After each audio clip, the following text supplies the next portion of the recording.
the developers of Diablo Immortal pulled that 800% values with percentages and stuff like that. That's so disgusting to me. That is so disgusting. So everyone, you're watching my channel for my name on it.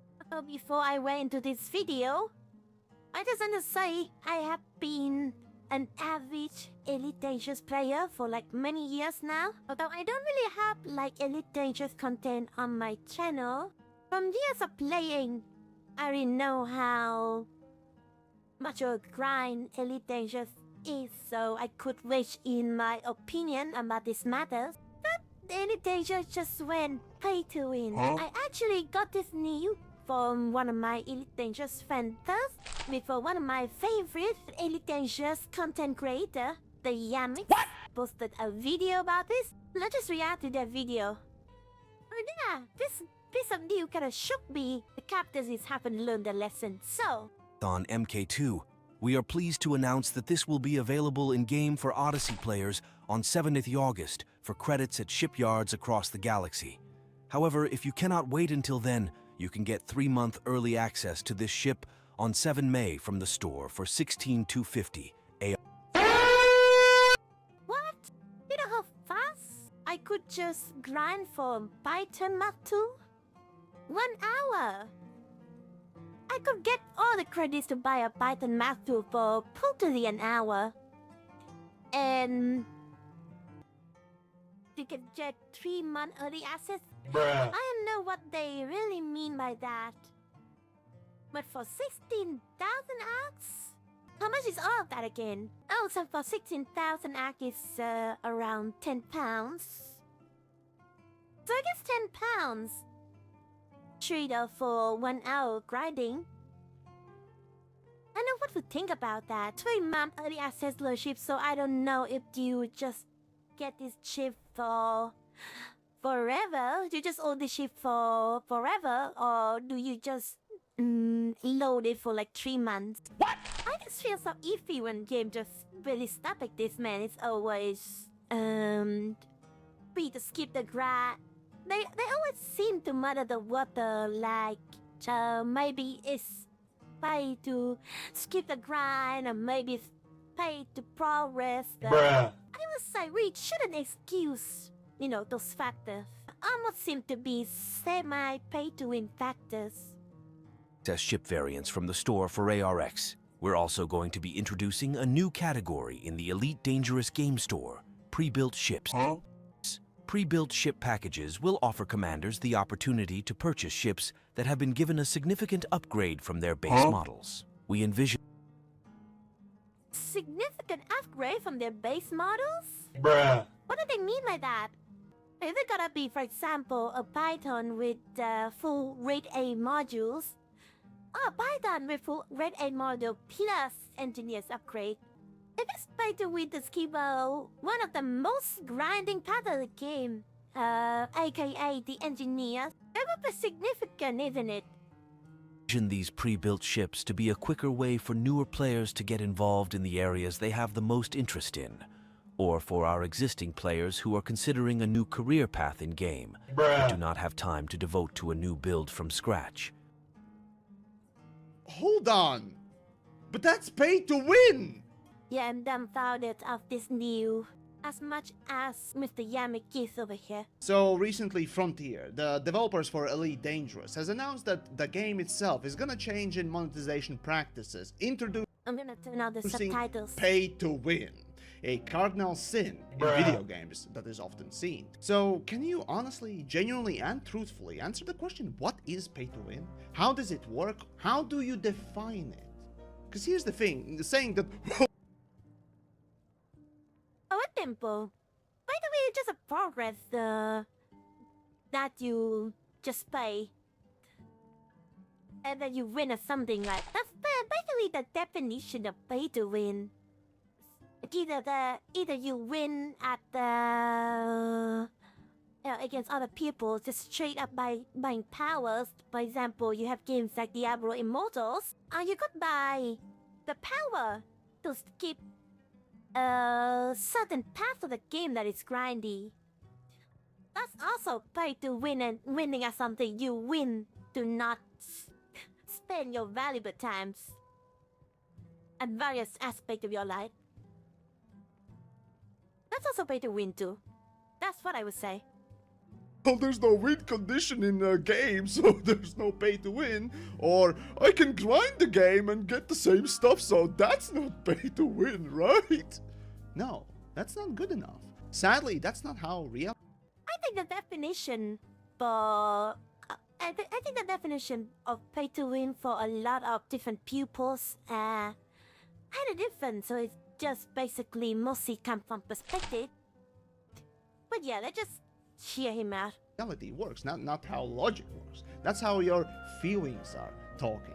So please try to actually describe what it is. What is pay to win? Because I sure did. For a half an hour, I described in careful detail. How do you define pay to win? What does it do? And how does it affect games? I'll link that video down below. But for the rest of you, well, I'll try to summarize it for today.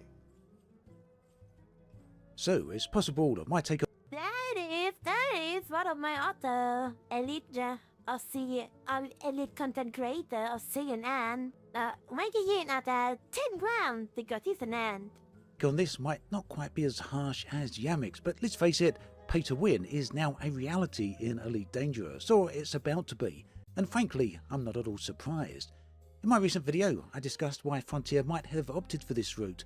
Their financials aren't exactly glowing, and Elite is very likely in need of a cash injection. More money might mean more resources for Elite, but at what cost?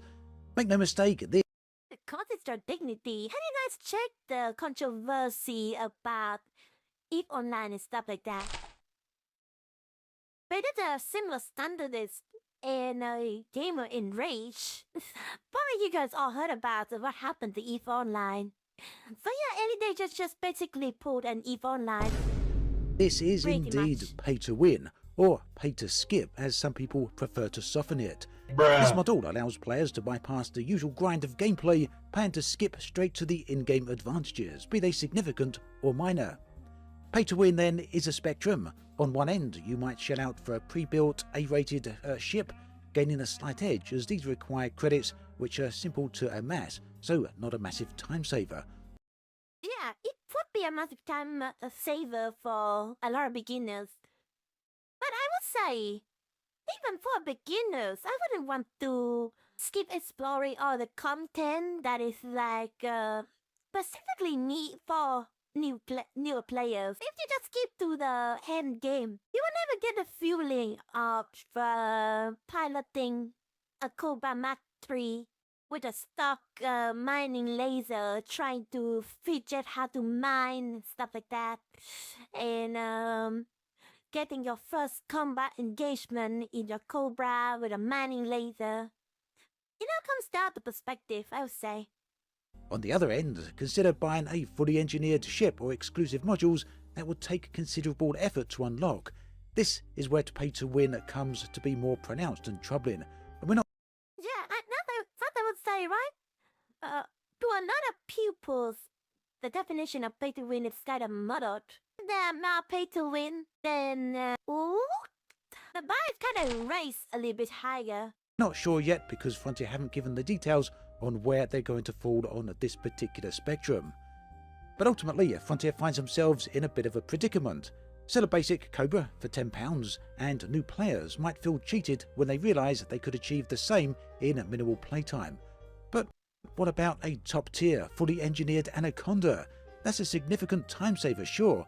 Pretty engineered Anaconda. I think that would be about $60 to $120. But it swings heavily towards pay to win.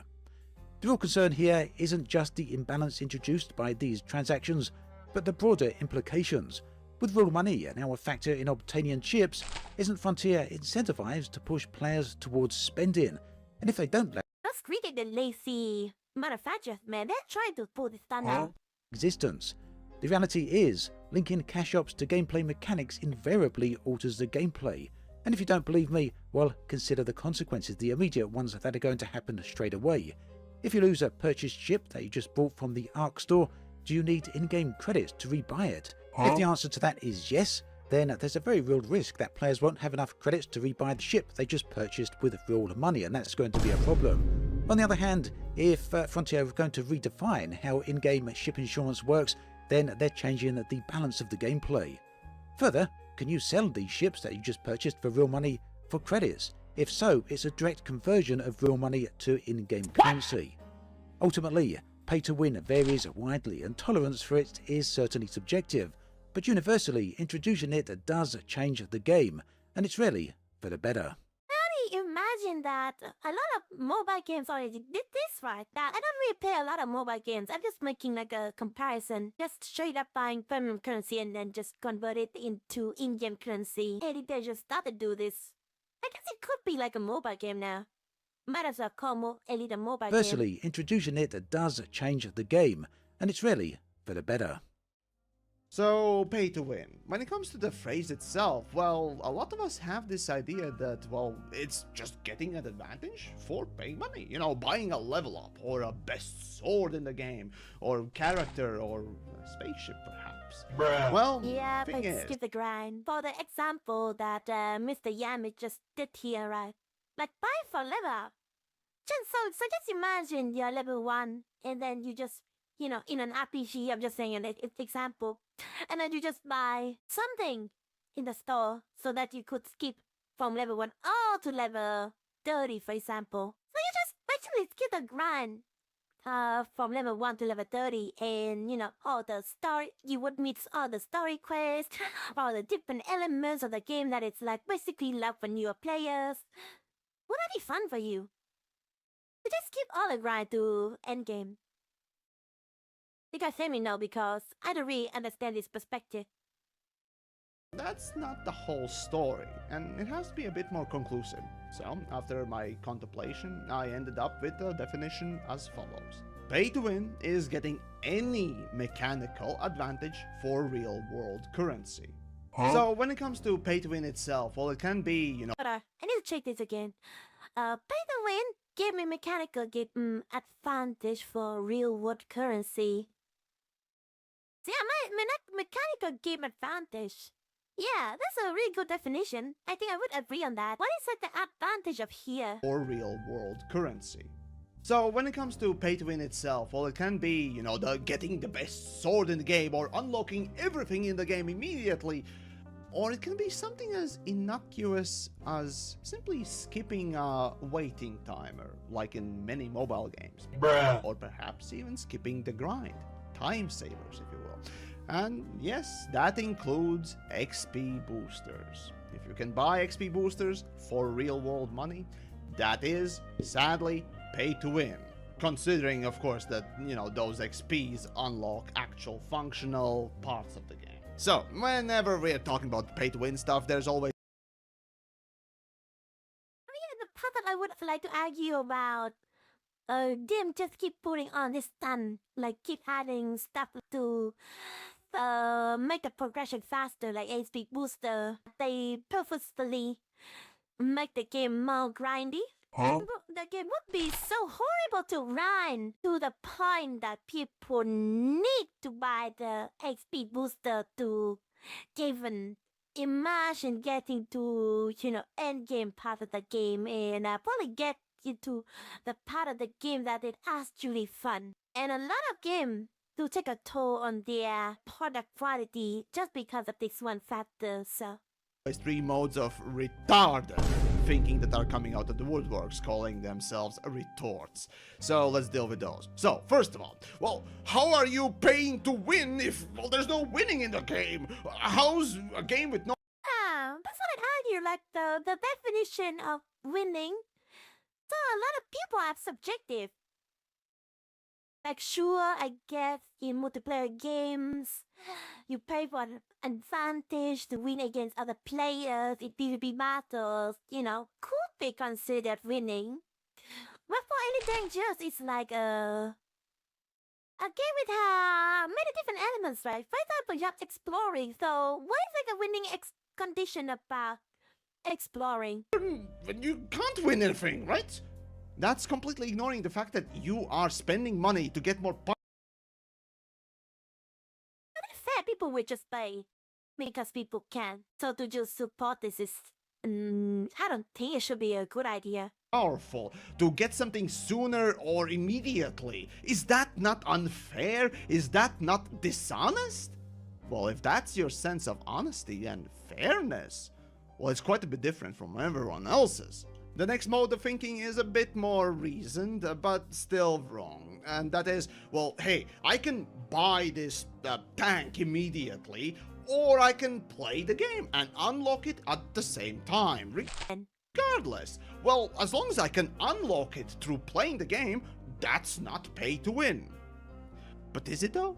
Are you not getting an advantage in time? Are you not saving the time? So tell me, is time not an advantage that you're getting by spending money? Does that not constitute as pay to win? Are you not able to Yeah, I only argued before. The developers purposely make it grindy, make it boring so that you skip it. By money. progress faster sooner? No? Really? That's interesting. And the final mode of thinking is of course about the skill. So let's say a more skilled player with stock gear is gonna win over the player who bought the stuff but doesn't know how to play with it immediately. Well, that's a nice way of tilting the experience there, or tilting the argument. And that's intellectual dishonesty, quite literally. So tell me, what would happen if also that skilled player What would happen if that skilled player also buy? Like, King and Pawn, you have to see the Diablo Immortals, right? Other people who are the best here are always the players, and not the free-to-play.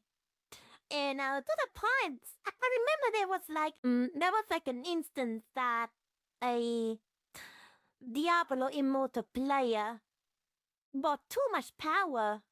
You know, but he paid to win too much to the point that when he get matchmaking in PvP, nobody could match against his powers. He never get matched in PvP against anyone because no one can catch up with him in terms of paying power. So there's a price up there, man. There is really a price up there in the heaven. is allowed to purchase the same stuff or purchase better stuff. What happens then? Would that skilled player just utterly obliterate the other player? No? Well, okay, let's say that we have two players of equal skill and one of them buys, other one grinds. What happens then? Well, you could say that the one grinding is gonna win because he has got more experience. Okay, but that time grinding, the other player will just hone their skill in combat.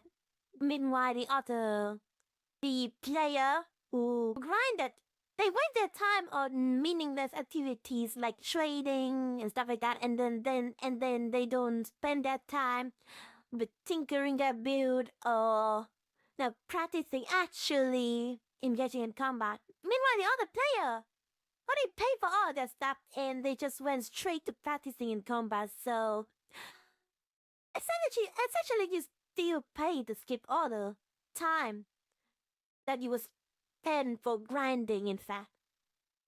player can spend training. Tell me, then who's gonna Exactly. I always keep predicting pupils. win? See, the problem with pay to win is that everyone knows it's bad, like it's really bad. However, when it is introduced in the games you play, you try to rationalize that, oh, it's not that bad. I understand why it's there, but it's not that bad, you know? It's not even pay to win, you know? Trying to rationalize that the game you liked, loved even perhaps, is doing a bad thing. You want to know that, well, hey, it's not that bad. It's okay. Well, they have to do it for...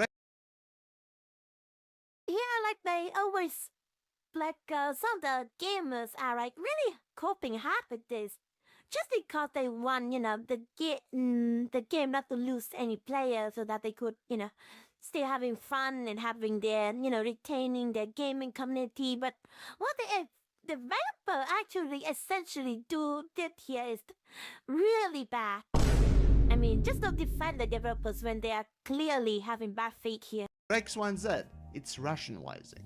It doesn't change the fact that it is pay to win and that it is bad. This is where those three modes of retarded thinking come from. You're trying to rationalize it. Sadly, that doesn't Yeah, they rationalized it. They really do rationalize it. work when you're applying actual logic. Alright then, let's return to Elite Dangerous here for a bit and read the post here. We envision these pre-built ships to be a quicker way for newer players to get involved in the areas they have the most interest in, or for our existing players who are considering a new career path in game, but do not have time to devote to a new build from scratch. Now, you can see the problem already, don't you? Well, the thing is, they created the problem and sold you the solution. Exactly. What is good a lot, like game developers create the problem and sold you the solution. Case in point, what I said before. Now, I can give you a false dichotomy options of would you rather have a game that is really good and developers actually made it fun, you know, no grind or rather less grind, or would you have really grindy game and you had to pay money to actually have fun in it, or get fun faster. The whole idea of, well, it's a time saver. Ubisoft once said that too, and that was also pay to win. Saving yourself time is a stupid concept. It's rationalization from your side to accept bad practices. But fundamentally, when Exactly. it comes to time savers, anyone who advocates for that is essentially saying that games should be worse in order for this feature to be really good. Is that really the state we should be in? Now, you can say that, well, hey, Elite Dangerous is no stranger to pay to win. It's been there since the Kickstarter days, because you could pledge a certain tier back in the day, and thanks to that pledge, you would get a special starting bundle that would include more money. Actually, I don't like the argument that Kickstarter people who, you know, have funding the game also get a special privilege, like, for example, you know, the exclusive ship, or exclusive skin, or whatever. You know, people would argue on, you know, whether or not that is like pay to win. For example, you have like early access game, right? That is perpetually on early access so that they could, case in point, Star Citizen. But yeah, do you agree that it's pay to win? Or a better ship even. And that's a form of pay to win. And yes, that is true. That is pay to win, and Elite has been that way for a while. However, the problem today with Elite Dangerous is that basically the developers have introduced more pay to win in it, and obviously that's a problematic thing, if not a really bad one. So what I'm trying to get across, Right? The game is already out 10 years ago. 10 days actually a game to play, so you're basically paying for, you know, straight up products here. So not even pay further. generally is what is pay to win, how it operates, and obviously that it's just fundamentally, objectively, completely bad. However, whether or not you accept it, whether or not you're okay, whether or not you see it as a necessary evil, now that I leave completely up to you. You can be okay with pay to win. Just be honest what pay to win is. Okay? But okay, let's say that you're okay with pay to win in there. You're just saying, well, okay, I know what it is, I know it's bad, but I'm okay with it. Well, it's not that bad. Oftentimes, In the long run, you would never be okay with it because this will give them to have more ammos so that they would have more pay to win stuff, because why wouldn't they? Why wouldn't they, you know, they get away once, they get away with it twice. That's what I would say. is a sentence I hear from people saying that, well, okay, you're buying power, but it's not that bad. Well, sadly, well, yes, it's a slippery slope, but that basically validates, that allows the companies to realize that, oh, well, hey, I haven't even pre-watched this video. Time predicting what Mr. Yamik is saying here. our fans are accepting this exploitative, and it is genuinely an exploitative and manipulative way of monetization of a game. Well, we can put in even a harsher one next. And next then. Sure, In fact, with video games, we've seen this sort of attitude happening over and over again. We've seen loot boxes being implemented to a certain point. Of course, people started pushing back, and of course, now we don't see them anymore. Well, at least in the general PC gaming. However, with the pay to win, it's more insidious. However, we should fight against it regardless. Fundamentally, The point I would argue with loot box is that you will never know the stuff that you're getting, right? For example, you have gacha games like Genshin Impact. The most stuff that you earn in a game are through a loot box system, and so you will never know what you're getting. And I mean, that's bad. That's even way worse than your usual pay to win, like you know what you bought and paid for. C35. He just threw $1,000 in the trash right now. We don't even know what the objective is losing money? That's the whole objective? That's the whole objective? Getting out of this? Oh, I got a lion. What? Oh, that's pretty good. That I know. 7 copies of the new character is the objective? That's 0.06% chance how deep per are you in, character. like, spending in this game? Like, how much? Are you trying to give me heartburn? And that really kicks the FOMO out of people's. And they will essentially pay until they would get what they really want in one game. and you know, that's okay in a game. I'm fine with a game being tilted towards the people with more money or willingness to spend more money. Honestly, I don't find that a pleasant experience in a video game, especially for multiplayer games. But even so, I don't find that a very rewarding way of, well, incentivizing developers to make better games. Think of what's gonna be next in a way. Yes, I know it's a slippery slope again, but if we validate this pay to win, Exactly. Like, imagine if Elite Dangerous starting to turn, imagine that Elite Dangerous starting to turn the pay-to-win aspect to the skill of other games like Star Citizen or Eve Online. I mean, that's essentially really bad, isn't it? Like, what's the point of paying this game anymore? But it is like equally as bad as others in the same genre. with nonsense. Fundamentally, we're saying developers that, hey, making more challenging, thought-provoking, interesting, fun games is a good thing. No, fuck that. Fuck all that. We're gonna pay for skipping the grind. That's how we want to play our games. It's expected. Hell, even cosmetics have become the norm, even though they are also exploitative. And, well, frankly speaking, don't reflect the amount of effort as well as the care that is being put into the content that is being given. Fundamentally, well, yes, it's a false dichotomy again, but would you rather have a It's funny because I play all the free-to-play games, and a lot of them have free cosmetics, and they are losing against free-to-play games. I cannot even believe good this. game being rewarded than an exploitative one?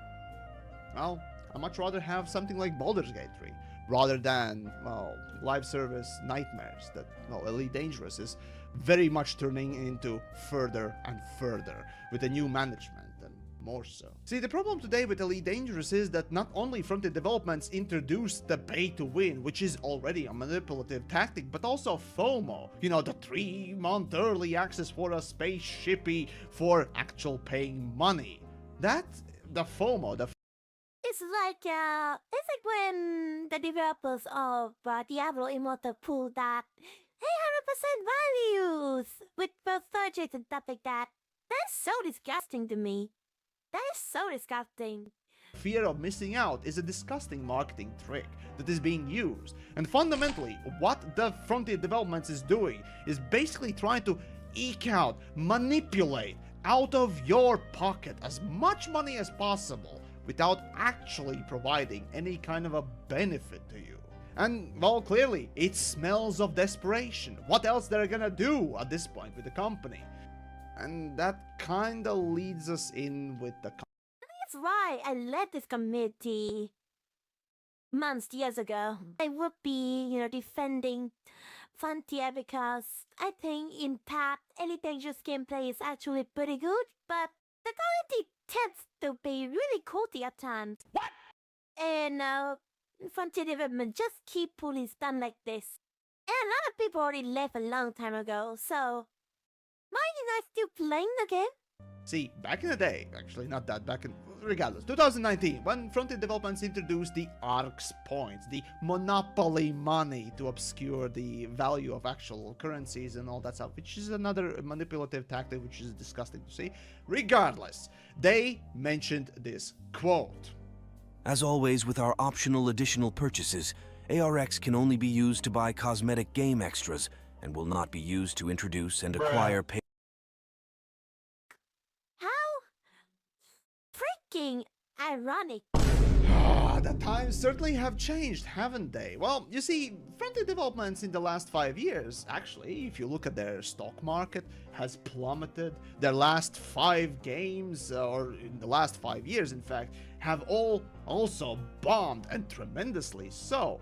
And it seems that the company is really in very dire straits. So that would kinda explain why Frontier Developments was so willing to put in very manipulative mechanics like pay to win in the game without offering any kind of a real benefit, any real content to the player base to rake in the money and try and save the company. And that all is at the expense of you folks. You who play Elite Dangerous, you who still enjoy it or think of it fondly, at your expense. I mean, yeah, it didn't have the fact that they did generally made a good game. It got really grindy for no reason. Any player support this stuff? Why would you support this stuff? You could have way much more fun if they keep adding, for example, fun content in the game. Like new ships or new way to grind and stuff like that to keep the game fresh. Because you can make the game more grindy, as grindy or less grindy, whatever. Make the grind more fun.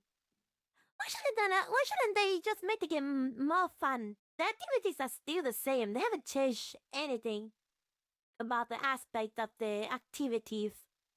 Haven't made it more fun or rewarding and stuff like that, compared to other games that I play like Warframe. They usually reward content a lot. Why do you keep supporting the game then, when you have other stuff to do? Other games are way more fun compared to the chores that you would be doing in Elite Dangerous, so to say. Make no mistake, they are trying to save the company. And of course, of the other properties they have, but the point is, it's a really shit situation to be in. To just go down in absolute flames. And I do really worry about the whole promise of releasing the source code or being able to run the game after its end-of-life service. But honestly speaking, when you're reading, articles about the mismanagement, the problems within the company in especially the last couple of years, management, the problems. Oh, there is a controversy recently about their management? I can't but to think that there's a lot more going on, and Elite Dangerous is just made to suffer, and that's just sad. Personally, I don't see myself returning to this game anytime soon, just because they pull this stuff. So yeah, good videos coming from Mr. Yamik over here. You guys need to give it a watch. I will give a credit link to Mr. Yamik's video, and then just go by the way in the comments section, in the pinned comment or in the description down below. But yeah, that has been me weighing in to this opinion. Thanks for watching, guys. Like, comment, and subscribe. Or not, because I wouldn't be actually playing Elite anytime soon. I will not see all of you wonderful peoples out there in Elite soon. So take care. And bye for now.